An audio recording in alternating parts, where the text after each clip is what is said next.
Well, some of you might remember me building this sort of little pond here, and that was about a year ago. And now, first time, a week ago I put some trout in it, and for the first time I think I'm going to have a cast at those trout. Well, this is me hiding behind a rock here, hoping not to spook these trout. I don't know how shy they'll be because they've only been in the pond about a week. But the water is very, very, very clear. I mean, it's about 7 foot in the deepest point in the pond, and you can easily see to the bottom. So they're in there somewhere there. I've just seen a trout rise over the far side. How one gets to them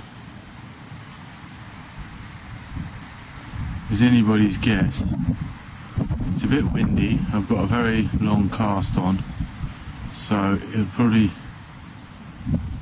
be disastrous when I cast. For the time being, oh, there's a rise over there. I don't know if you saw that. Just over there was a little rise. You're not going to believe this, or at least I don't quite believe it.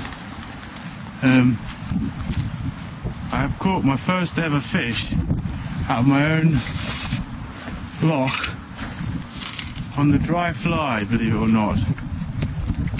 I was so excited by that.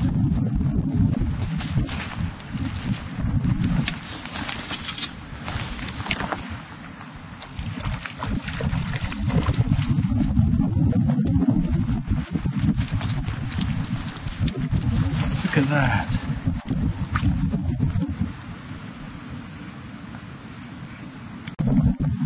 Oh, that's absolutely amazing. Just off the little, how do you call it, an F fly, just a bit of CDC, and just kneeling down here, keeping out of eyesight. I couldn't believe it. This trout came up and rose at my fly, and I caught it. It was a 12-inch brown trout, like what I put in there. I put it back because although we're going to catch them and eat them, it didn't seem quite right today to do that, since they've only been in there a short while. That was special. Well, I've had to remove all these limbs, which make it a bit easier to cast in the future. But just missed another fish. It's possible to catch them, but you have to kind of sneak in down here like this, so that you're well down, and then cast out over here.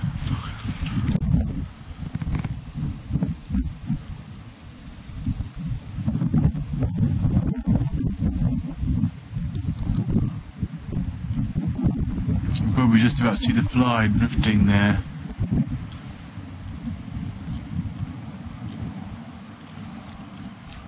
It's very easy to put these fish down. The dog came around and started barking, I think.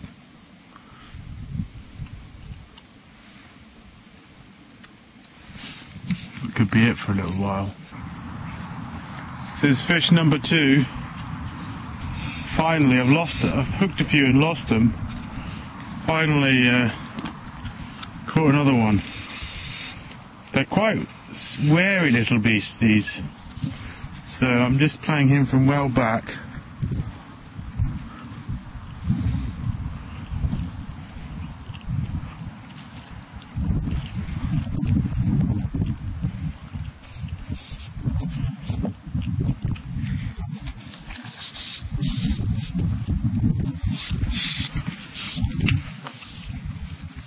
This is the new ZXL rod that I'm trying here, built by myself.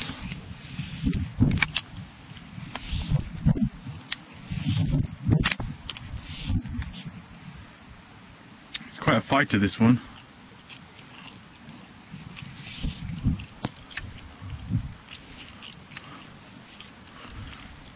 So this is great fun catching these. You have to be very careful, just cast and wait and then tweak it a little bit. Do it from quite a distance. Fish from quite far back from the...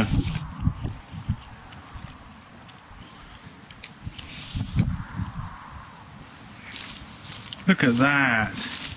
What a lovely fish. He was quite a fighter, this fellow. Look at him. Quite a fat little fellow. Quite a good fighter. The tail could do with a bit of extra growth. You see how it's rounded from the net. Oh. There he goes. Whoosh. He's away.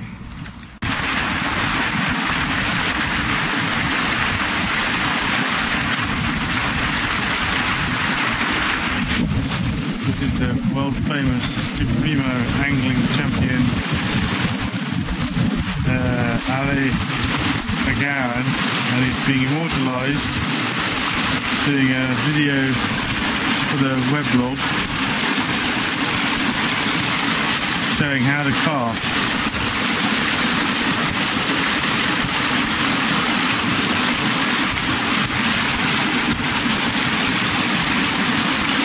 Taking afternoon casting practice from this superhero. It's been absolutely fascinating. Well, this is me at the Tweed. See my truck over there. We've done an afternoon's casting practice with famous shrimpman Ally Gowans, who gave me 2 Ally's Cascade and an Ally shrimp, so that's quite nice to have that as a kind of benchmark to tie my own to. The guy here, the gilly here, says he doesn't think that Ally Gowans is perhaps the best instructor, but there seems to be quite a lot of competition around in the instructing game, and it seems quite usual for one instructor to feel the other instructor is not perhaps maybe as good as they are, but anyway, they're both very nice fellows, so I won't say anything bad about them because they're both good company. So I'm hoping to capitalise this casting tuition by catching a salmon in April, which would count as a springer on the world famous Tweed River. This is Lower Pavilion beat, so fingers crossed.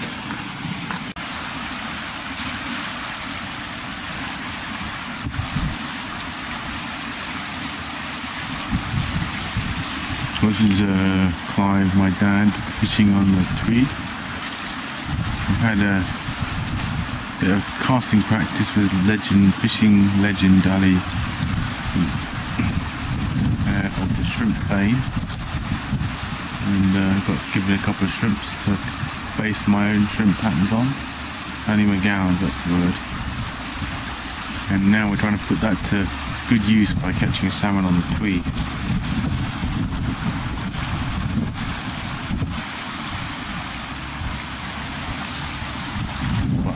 Spring salmon fishing is always a bit remote, so the distance between fish is quite long.